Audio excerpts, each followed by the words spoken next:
Café Croissance. Un podcast Audiolab. Bonjour à tous et bienvenue dans Café Croissance. Cette voix qui vous parle, vous la connaissez, c'est celle de Warco Brienza. Et nous ferons un chœur à 3 voix aujourd'hui, puisque je suis accompagné de 2 personnes. Mon fidèle acolyte, vous le connaissez, c'est Tony Germini. À ma droite, je te salue, Tony. Salut Marco, je salue tout le monde. Et face à moi, j'ai un ex, quoi. Non, je vais pas changer de bord. C'est un ex-podcasteur avec qui j'ai fait mon premier podcast. Il est également la tête, une des 2 têtes pensantes. Il y en a même plusieurs, mais il est co-CEO avec sa sœur Julie Monet. Ce n'est autre que Michael Monet, que je reçois ce soir pour parler d'exportation et des routes de la soie qui, peut-être, mènent plus rapidement au chemin vers soi. Salut Mike. Salut Marco, un plaisir d'être là. En tout cas, tu vois, tu m'appelles pas Michael, mais Mike. C'est qu'on se connaît depuis plus de 20 ans. Et c'est vrai qu'on en a fait de la radio, de l'internet, des podcasts. On était presque les premiers à avoir fait des podcasts, je crois, en 2003. On était même avant Couleur 3, 2005. Crois. 2005, ouais. Tu vois, j'essaye de grappiller des années, mais très content d'être là j'adore les podcasts. Eh bien, on est au moins 2 et moi je crois qu'on est même 3 à aimer les écouter et à aimer les faire. Aujourd'hui, on aura l'occasion en fait de répondre à la question en lien avec le business, les exportations, ces exportations qui ne sont pas une option, notamment quand on a une boîte de type B2C, business to consumer, mais pas seulement, également quand on vend des services. Et puis j'avais envie de parler de ça. Pourquoi ? Parce que les exportations, je les trouvais d'actualité. En tout cas en Suisse. Pourquoi ? Parce que la Suisse, c'est un petit pays, mais qui négocie bien avec quelques membres de l'AELE. Il y a eu 2 accords de libre-échange qui ont fait parler d'eux ces dernières années. Celui de 2021, c'était avec quel pays ? L'Indonésie, ouais. Merci Tony. Et puis celui qu'on vient de signer, il va rentrer en vigueur a priori en 2025 avec l'énorme marché que constitue l'Inde. Alors pas tout le monde est content de ce genre d'accord. Pourquoi ? Parce que c'est du business à l'international et la planète peut souffrir de ce type de business, mais les entreprises, elles aiment ça. Et puis on aura un contexte magnifique parce que Michael, c'est une sorte d'obsédé de la vente, un petit peu comme moi. Il est drivé par les résultats. Il a commencé comme directeur commercial dans cette entreprise, mais il en est aujourd'hui le co-CEO avec cette teinte. Lui, il vient pas de la finance, il vient vraiment de la vente et du terrain. Et c'est en fait avec lui que j'avais envie de comprendre comment on fait de l'exportation quand on travaille pour une PME de moins de 300 collaborateurs, qui est tout de même présente dans 40 pays dans le monde. Donc c'est les 4 coins du monde, c'est pas qu'en Europe. La première question que je me posais, c'est celle de l'émission tout entière, c'est les routes de la soie. Est-ce que c'est la belle affaire ? Et puis pourquoi est-ce qu'on parle des routes de la soie ? Simplement parce que tu as fait une tournée en Asie tout récemment et il y a eu, sauf erreur, 6 étapes. Donc l'occasion de raisonner en fait à l'échelle d'un continent ou d'une partie de ce continent. Voilà, j'ai fini mon intro, ça va, je n'étais pas trop long ? Pas trop long du tout. Pour revenir juste sur ce que tu disais sur les accords de libre-échange, nous, on est en train d'ouvrir l'Inde, justement. On va l'ouvrir en juin. Et il y a cet accord qui est tombé pile au milieu, quand on avait déjà signé le contrat. Et c'était important parce qu'il va réduire normalement de 22% les taxes d'importation à l'Inde. Le problème est que c'est surtout sur du Swiss made. Donc, souvent, ces accords, c'est la même chose avec l'Indonésie. Ils sont très, très limités. Et donc c'est pour les montres, le chocolat, même s'il n'est pas vraiment Swiss made, et pour tout ce qui est machine-outil qui est fait en Suisse, mais pour tous les autres produits, dont le nôtre qui est fait en Europe, mais pas en Suisse, on doit payer les 22%. Mince. Ah, mince. Et c'est souvent comme ça avec ces accords de libre-échange. Il y en a eu un avec la Chine, et c'est exactement le cas, et un avec l'Indonésie, et l'Inde, c'est la même chose. En fait, alors, en finalité, vous n'êtes pas concerné ? Finalement, non. On n'est pas concerné. Alors, il y a quelques accessoires, oui, où on peut le faire, mais vu que beaucoup de gens sont aussi des fois produits en Europe, pour des sociétés suisses, ça limite quand même l'impact. Il n'y a pas une façon d'avoir un petit stempel Swiss made comme les montres à la fin, de le faire une... Alors, il y a eu tout un débat sur ça, et puis il y a certaines règles qu'il faut respecter. 60% doit être fait en Suisse, l'exception faite du chocolat, puisque le chocolat ne vient pas, vous savez, les fèves de cacao ne viennent pas de Suisse. Alors, il y a eu des gens qui ont bien fait du lobby à Berne pour justement le faire. Mais voilà, c'est juste pour expliquer un peu.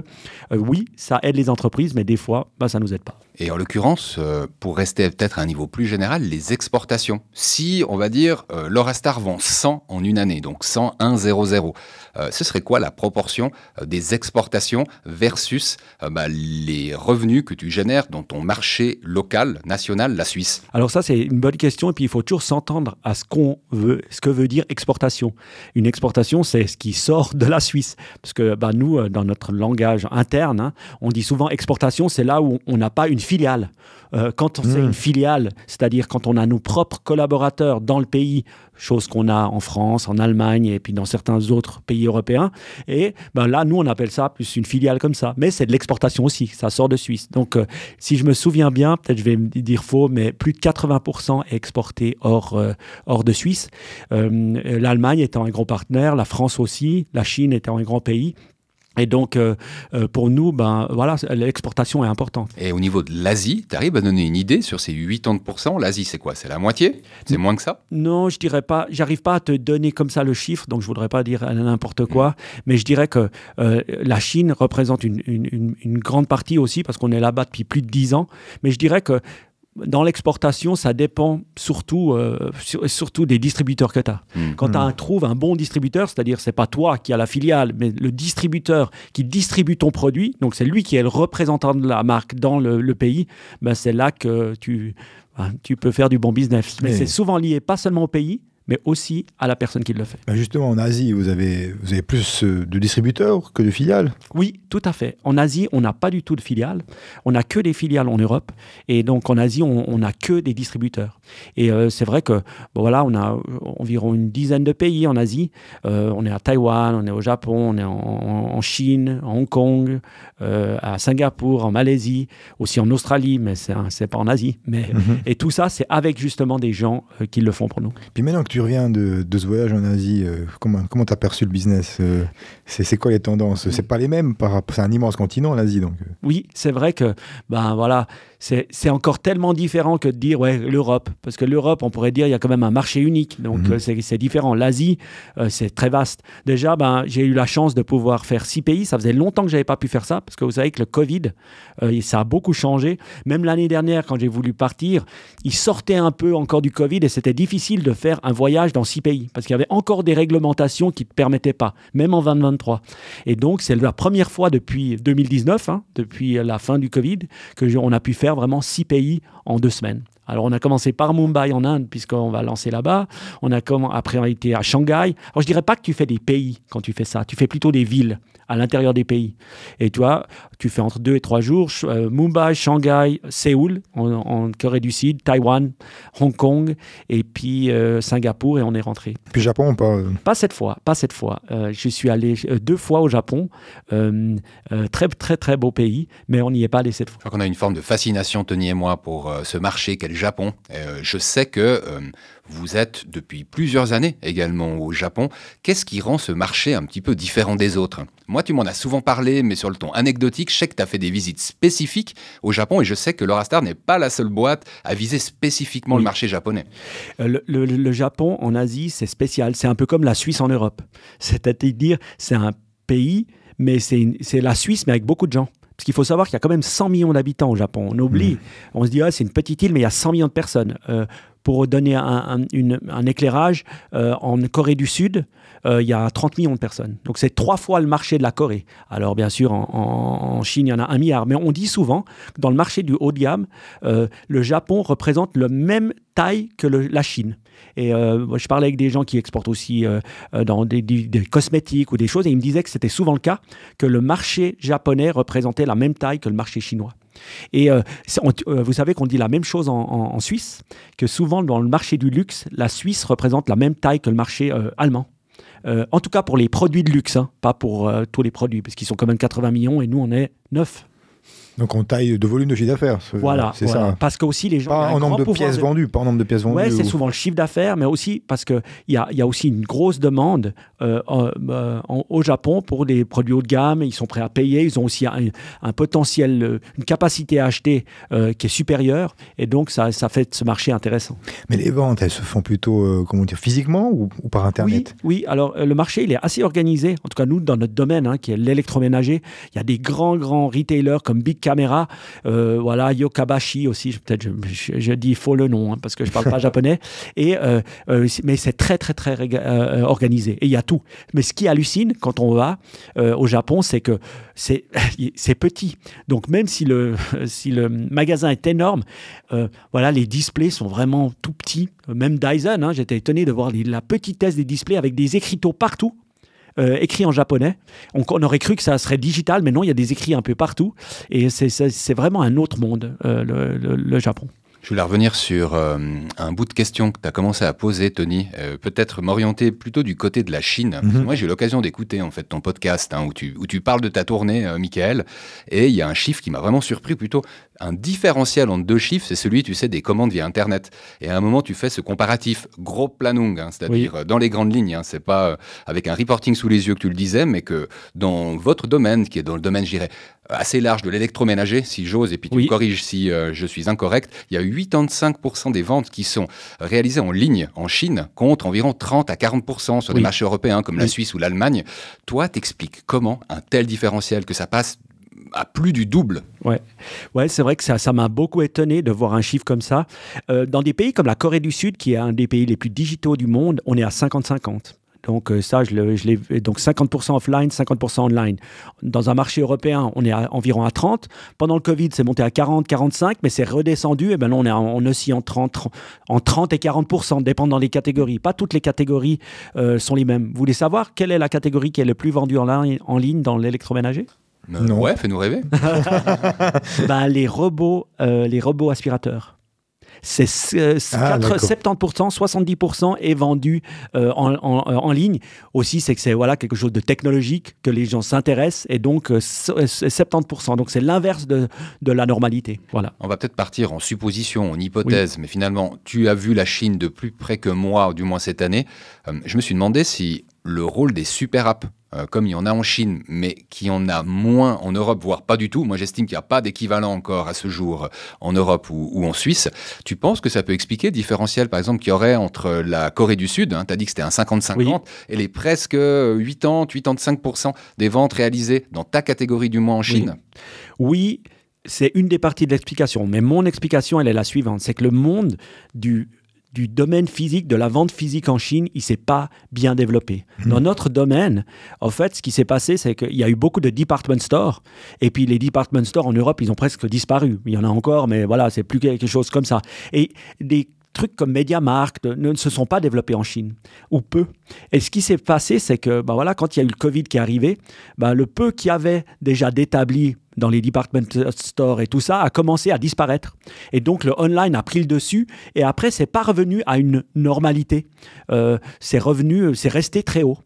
Parce que je pense qu'il manque un physique fort en Chine et pour développer toute la Chine. Pourquoi? Parce que c'est aussi énorme. C'est comme aux États-Unis. Tu peux pas avoir... C'est assez rare d'avoir une chaîne qui fait tous les États-Unis. Souvent, elles sont régionales. Tu auras Sam's Club ou Walmart ou 2-3 comme ça, mais c'est dur à cause de ça. Alors, je dirais ça, c'est une des explications. La deuxième, c'est que oui, il y a des grands players qui font le monde digital, WeChat, Tmall, JD, et ces gros players, tout le monde est dessus. Donc, ça fait qu'il y a des marketplaces qui sont vraiment bien développés. Et 3, aussi en Chine, tout se fait livrer. Alors, si vous allez en Chine, vous allez rire, mais en fait, il y a des livreurs partout. Et ce n'est pas les livreurs Uber ici, c'est les livreurs, il y en a plein. Et ils livrent de la bouffe, mais ils livrent tout. Et ils sont toujours sur les trottoirs. Même qu'ils n'ont pas le droit, comme quoi le gouvernement les laisse faire. 1, ils sont des fois sans casque, la plupart, alors que c'est interdit. Et 2, ils roulent sur les trottoirs et ils livrent partout. Et donc, cette facilité logistique menée à des super apps, le physique n'est pas incroyable et n'a pas été développé, fait que 80% est vendu en ligne, selon moi. Je voulais tester une autre hypothèse avec vous, messieurs, parce que je me suis imaginé la classe moyenne, tu sais, celle qui peut commencer à investir dans des biens comme ceux-là. Je me suis demandé quelles étaient ses habitudes à elle, finalement, pour ce genre de catégorie. Et je me suis demandé si, finalement, c'était pas un réflexe de classe, catégorie moyenne, mais encore un petit peu minorisé par rapport au potentiel, tu sais, de tout le pays, et que, finalement, quand on est dans cette situation en Chine, on commande proportionnellement plus facilement sur Internet. Oui. Ouais, je pense que tu as raison. Aussi, ces super apps, comme tu le dis, c'est un élément, elles permettent le paiement. Contrairement à un Instagram, contrairement à un Facebook, un WhatsApp qui ne permet pas le paiement, elles permettent. Donc, le last mile, le dernier paiement, tu peux le faire avec ces apps. Ce qui fait que ça rend plus simple l'achat. Et aussi une chose, c'est pour ça que le monde des influenceurs s'est beaucoup plus développé là-bas. Et maintenant, ils sont devenus les vendeurs en montrant les produits parce que les Chinois adorent voir. C'est pas comme s'ils achètent sans voir. Ils aiment voir le produit, mais ils ont cette capacité à le visualiser sur leur Instagram, qui est leur WeChat local, et aussi faire le paiement directement. Et c'est pour ça que je me dis, mais qu'est-ce qu'ils foutent? Quand est-ce qu'ils vont nous mettre vraiment un vrai paiement dans Instagram, dans TikTok et dans d'autres pour qu'on puisse pouvoir payer directement dans l'app? Et là, je pense que ça changera la donne. Une dernière question, mais c'est pas la moindre, si vous le permettez. C'était même ma préférée. D'une part, parce que Café Croissance, c'est un podcast qui parle de développement d'affaires et de développement personnel. On est convaincu qu'il y a différents chemins pour croître. Toi qui as pris les routes de la soie, ou presque, avec tes différentes étapes, Michael, c'était au mois de mars, sauf erreur, que tu es parti en Asie. Oui, tout à fait. Ça, ce que je me demandais, c'était de ce que tu as pu percevoir. Parce que non, tu n'es pas de culture asiatique, tu n'es pas chinois ou japonais, mais de ce que tu as pu observer, des échanges que tu as pu avoir et que tu as maintenu. C'est pas la première fois que tu vois pour affaire en Asie. Ce que je me demandais, c'était de ta perspective d'occidental. C'est quoi les leçons en termes de développement d'affaires qu'on peut tirer de l'Orient ? La première chose, c'est croire que la barrière de la langue est une énorme barrière. Oui, elle l'est, mais ça n'a pas empêché les Chinois de faire énormément de business. Donc ça, c'est des fois un faux problème. Et maintenant, justement, avec les technologies, j'utilise de plus en plus une app qui s'appelle Microsoft. Je vous la donne, Microsoft. Vous tapez Microsoft Translator sur n'importe quel truc, vous la trouverez. Elle est géniale et vous pouvez avoir des interactions. Je dirais que les gens, trouver les bonnes personnes à l'intérieur de ces pays, ça, c'est le plus dur. Et on peut être en Chine et avoir pas du tout de succès, même s'il y a un milliard de personnes. Et on peut être dans un petit pays, à Singapour ou à Taïwan, où il y en a beaucoup moins, mais avoir énormément de succès parce qu'on a le bon distributeur. Alors nous, heureusement, en Chine, on a trouvé la bonne personne qu'on a depuis plus de 10 ans, avec lequel on travaille. Donc, on a réussi à avoir ce succès-là. Et puis, on est content. Mais ça dépend vraiment des gens. Et ça se ressent là. On a cherché des distributeurs en Inde. Je vous donne l'exemple. On a fait tout un tour de l'Inde en se faisant aider par des consultants. Alors, il faut trouver déjà les bons, qui vous font rencontrer des gens, qui vous font rencontrer le retail. Et en une semaine, vous pouvez déjà, si le voyage est bien organisé, vous pouvez déjà bien vous rendre compte de ce que c'est. Donc, se faire accompagner, c'est la chose pour trouver la bonne personne. Et une fois qu'on trouve la bonne personne, ça clique. C'est comme là, quand vous avez une discussion dans un bar avec une personne, quand vous sentez que ça va, ça veut dire que dans les moments difficiles, ça risque d'aller mieux aussi. Et ça, avec le temps, maintenant, ça fait plus de 10 ans que je fais ça, je me suis rendu compte que le lien humain et la personne qu'on trouve, ça fait la différence. Mais ça, c'est pas que pour l'Asie. Donc, non. Si tu devrais donner un conseil à un entrepreneur qui veut faire de l'export en Europe, par exemple, ou bien même à côté de chez nous, dans un pays limitrophe, tu lui donnerais quoi comme conseil ? Je dirais déjà, faire une analyse de marché, se dire quel est le pays qui peut se payer ton produit, parce que ça, c'est quand même très important. En Suisse, souvent, on exporte des produits qui sont plus chers que les autres, et puis c'est notre force, mais aussi une faiblesse, donc de bien réfléchir et après de se focusser. Moi, j'ai fait les erreurs de vendre des palettes à gauche, à droite, et puis finalement, ça n'a jamais fonctionné. Il faut se focusser, faire bien les choses, et puis vraiment vouloir développer ce pays et trouver le bon partenaire. Et je pense que le focus, trouver le bon partenaire, se faire aider, c'est la bonne méthode. On va passer à un changement de ton, un changement de rythme pour la section inspiration. On respire. Café. Croissance. J'ai le droit de balancer une petite info avant la première inspiration ? Parce que j'ai oublié de balancer le débrief. Si jamais on va avoir une interruption de Café Croissance pendant les vacances, j'aurais dû le dire au début. Et puis on est tellement parti sur des chapeaux de roue que je vous le dis maintenant.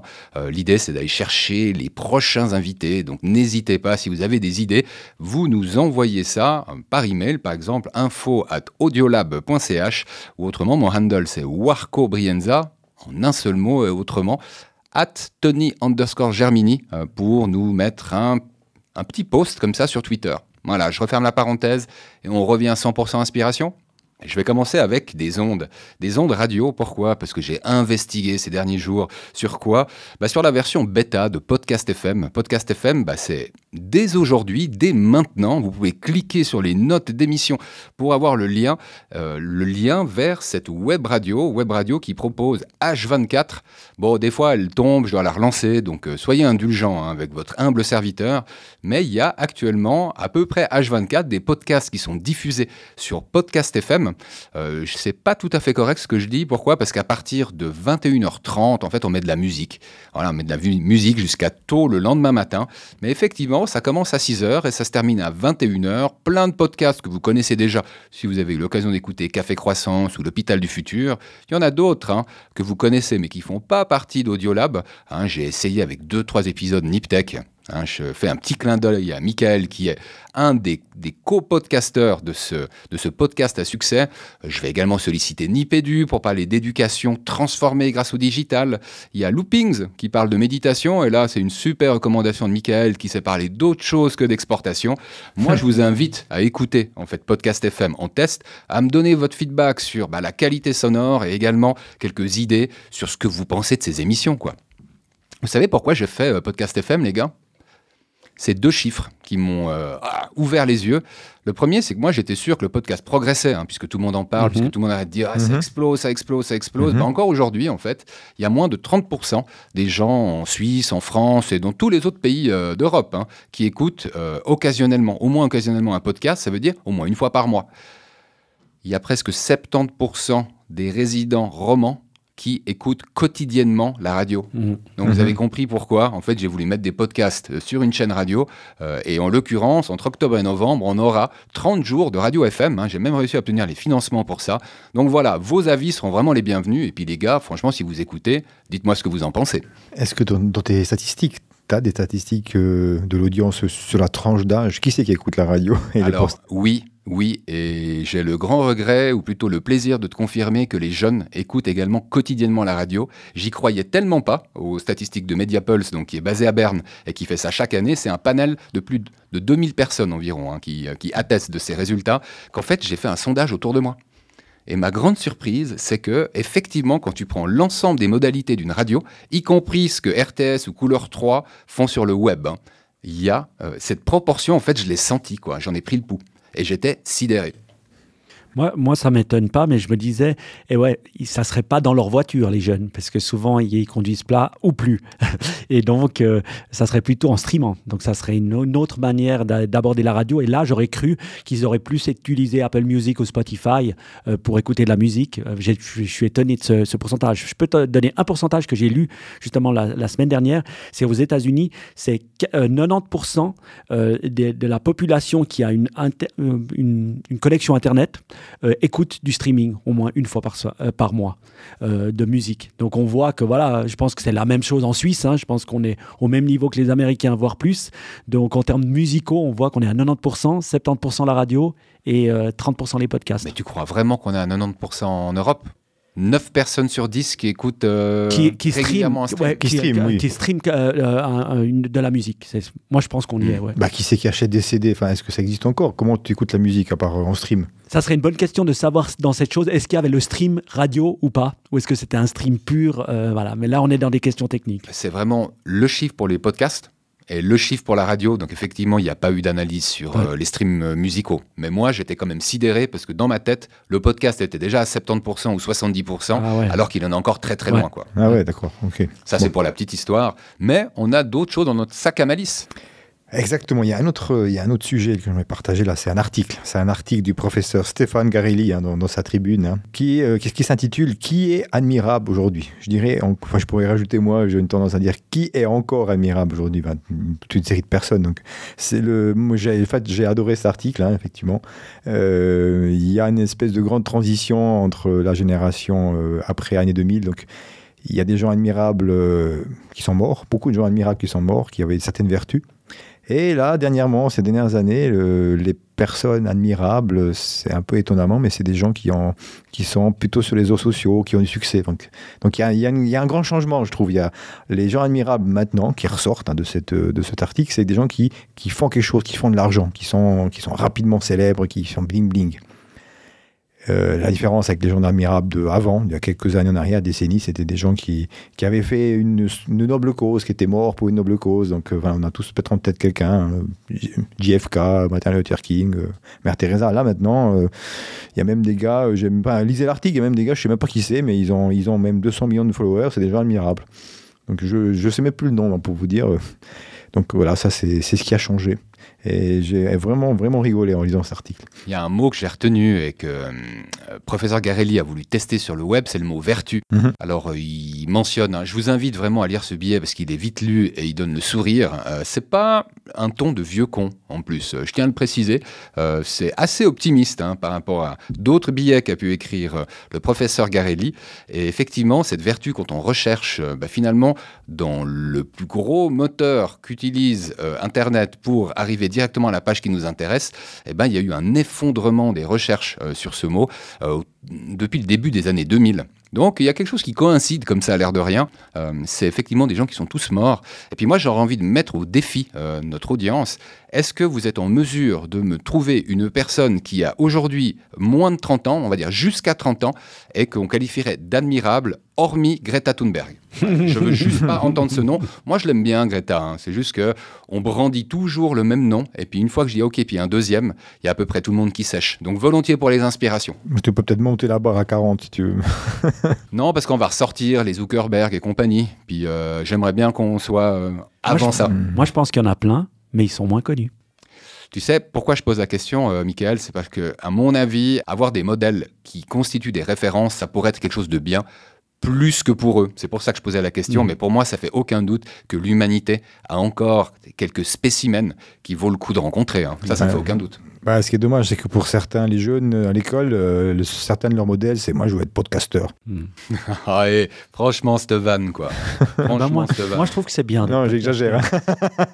C'est mieux d'être podcasteur que d'être youtubeur, franchement. Ou c'est la même chose. On ne sait plus. Vu que maintenant tous les podcasts sont lancés en vidéo, franchement, on est un petit peu dans l'os. C'est la classe, non? Et toi, tu avais une inspiration, Michael, ou pas? Oui, justement, on a parlé un peu business, alors je me suis dit, je vais vous donner 2 auteurs business que j'adore, qui ont vraiment assez changé ma vie, et c'est des bouquins que j'offre. Il y a une question de Tim Ferriss que j'adore, qui est un grand podcasteur, qui dit « What is the book you gifted the most ?» Quel est le livre que vous avez donné le plus? Et moi, les 2 livres que je donne le plus au niveau business, c'est 2. C'est Peter Drucker, The Effective Executive, et on croit souvent que il faut être manager, il faut être grand, il faut avoir des gens, manager des gens pour lire ce genre de livre. Ben non, il est assez vite lu, il a 150 pages, et Peter Drucker, c'est un Autrichien, pas américain. Il était tout seul, c'était un penseur, mais qui a révolutionné le monde. Il était dans les années 50, 60, 70 jusqu'à 80, et on en parle encore aujourd'hui, et franchement, allez lire ce livre, The Effective Executive. Je crois qu'il est même en français, mais je ne sais pas son nom. Et deuxième, que je pense que j'adore aussi, c'est Jim Collins, Good to Great. Jim Collins et Good to Great, ce que j'aime, c'est qu'il a des concepts simples qu'on peut mettre assez facilement en route et il arrive à l'expliquer simplement. Et des concepts que j'adore et que j'essaye d'être, que j'arrive pas, c'est d'être un level 5 leader. Un niveau 5. Et il y a plusieurs niveaux. Et il t'explique ce que c'est d'être un niveau 5. Avec des vrais mots et des vraies capacités. Et je peux vous dire, tapez Level 5, Jim Collins, et regardez. Et vous verrez qu'avant d'arriver à Level 5, il y a du travail. Ce qui est très fort avec ce bouquin, parce que, alors sur ce coup, Michael, tu radotes un peu, parce que je crois qu'il y a 10 ans, tu le proposais déjà en recommandation dans les inspirations de Nip Sales. Donc, ça fait un peu froid dans le dos de se dire que il est toujours d'actualité aujourd'hui. Ce qui est extrêmement fort avec ce livre, c'est qu'on ne parle pas d'une opinion. On parle en fait d'une recherche. Monsieur a fait une recherche avec une équipe.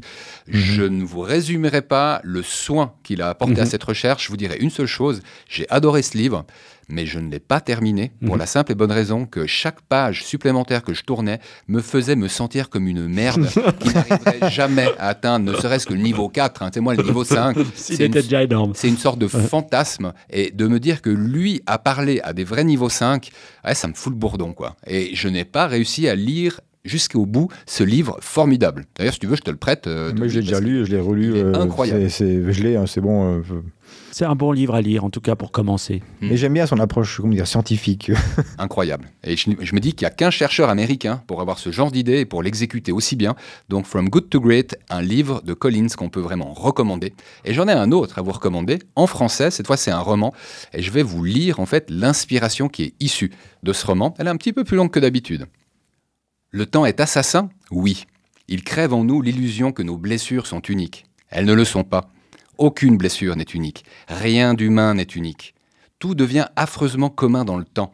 Voilà l'impasse. Mais c'est dans cette impasse que la littérature a une chance de naître. Et c'est Mohamed Mbougar Sarr, qui est né en 1990 et qui a écrit La plus secrète mémoire des hommes, un livre qui a reçu un prix en 2021, c'était le prix Goncourt. Ben voilà une personne admirable. Ben voilà. Mike, t'es trop fort, quoi. Non, ça c'est vrai que ça m'a beaucoup parlé, cette citation. J'ai demandé à quelqu'un de me l'envoyer. Pourquoi ? Parce que je crois qu'on a une confusion. Parfois, on confond la singularité d'Homo sapiens avec cette forme d'unicité qui n'existe pas. Ce qui existe, par contre, c'est cet individualisme, cet égoïsme qui est toujours plus présent. En tout cas, c'est la perception que j'en ai à certaines fins de semaine. Et de lire, en fait, quelques lignes comme celle-ci, qui me rappellent que c'est pas ça qui est unique, mais qui a effectivement une singularité vers laquelle ça me renvoie, ça m'a fait du bien de voir que d'autres personnes, y compris des romanciers, arrivent à cette conclusion, et peut-être d'une manière un peu plus joyeuse, bien que le roman ne le soit absolument pas, puisqu'il parle de colonialisme et de réparation autour de ça. Il n'empêche, il se passe un tas d'autres choses dans ce roman, notamment comment on vit une diaspora africaine à Paris, et qui est bourrée de talent. Donc un roman qui, à mon avis, vaut le coup, et une citation qui m'a bien parlé, en tout cas à moi personnellement. C'est admirable, Marco. Ouais, bon, vous avez fini, les gars, ou bien? Je vois que Mike, il est rentré à l'intérieur de lui, quoi. T'es en train de réfléchir, Michael? Je suis en train de prendre la citation à l'intérieur de moi. Ouais. Mais j'ai pas l'habitude de... J'adore les citations, mais c'est vrai que j'ai toujours l'habitude qu'elles sont un peu plus courtes. Donc, je mets plus de temps à la digérer quand elle est longue. Aucune blessure n'est unique. Qu'est-ce que t'en penses, Mike? Non, je pense qu'elle est bien, mais ce que j'ai remarqué avec les citations, c'est qu'elles parlent plus à la personne qui l'a choisie. Et je vois souvent ça, parce que depuis 12 ans qu'on fait Niptech, chaque fois on a eu une citation à la fin, et souvent c'est moi qui l'amène, parce que c'est la tradition, et c'est vrai qu'elle me parle toujours plus à moi qu'à la personne qui la reçoit. Voilà, donc je sens que j'ai préféré t'entendre la décrire que moi qui essaierais d'arriver à la vérité. Mais en une phrase, pourquoi tu l'as choisie? C'est pour la mini-phrase que je viens de poser. C'est que j'entends vraiment, tu sais, unique. Et je trouve qu'en 3 lignes, quoi, il a exprimé, il a explosé, en fait, ce concept d'unicité qui n'existe pas, quoi. Et la vérité, c'est que c'est ce mot, c'est la singularité. Qui m'est revenu. Alors, il est à la mode, il revient, ce mot-là, mais il me semble plus proche, tu sais, de cette chose qui m'intéresse. Et non cette unicité qui me renvoie vers autre chose qui ne m'intéresse pas du tout. Mais ça, c'est perso. Bon, ce sera les mots de la fin ou presque ou... Les mots de la fin, c'est qu'on se revoit après les vacances. Moi, j'ai beaucoup de plaisir à être avec Michael, dit Mike Monet. Et puis, je poserai ma question sur le Coseyo après, en micro-off, mais... Pas de souci. Ça, c'est un truc que vous devez regretter en tant qu'auditeur. C'est la meilleure partie, c'est toujours la partie off, quoi. Soit avant, soit après. À un moment, on l'enregistrait avec Michael, mais on l'a plus fait, quoi. Peut-être parce qu'on vieillit et puis qu'on devient plus sage avec le temps. En tout cas, on aimerait bien avoir l'air plus sage. Il n'empêche, je veux quand même rester poli et remercier chaleureusement Michael pour ta venue. C'était à une heure tardive. Il a fallu que la famille et les enfants soient couchés. Donc, vraiment, merci beaucoup. Tu es un homme occupé et c'est un honneur de pouvoir échanger sur l'exportation, les routes de la soie ou le chemin vers soi. Ouais. Et puis, pour tous ceux qui ne voudraient pas attendre la rentrée ou je ne sais quand nous aurons nos noms d'invités, il y a toute une panoplie de podcasts sur audiolab.ch. On en a toute une série sur Café Croissance. On en est à 8 épisodes, ou même 9 avec celui-ci. Donc, il y en a 8 autres que vous pourrez réécouter sur audiolab.ch. Les handles, on va redonner carrément les 3. Alors, moi, c'est Warco Brienza. Moi, c'est Tony_Germini. Et pour moi, pour me parler, vaut mieux aller sur Twitter, @side, SYDE, vous verrez. Ou alors vous tapez mon nom, Michael Monet, dans LinkedIn, et puis vous tomberez normalement sur moi. Vous rajoutez Laura Star, si vous savez les plaies, et puis vous tomberez sur moi. Toi qui aimes les trucs simples, Michael, c'est compliqué de te contacter. C'est la barrière. Excellent, la barrière à l'entrée, celle qu'on voit parfois quand on veut faire des exportations. Mais la suite sera au prochain épisode, donc prenez soin de vous dans l'intervalle. Allez, bye bye. Ciao. Ciao, salut tout le monde. Café Croissance. Un podcast Audiolab.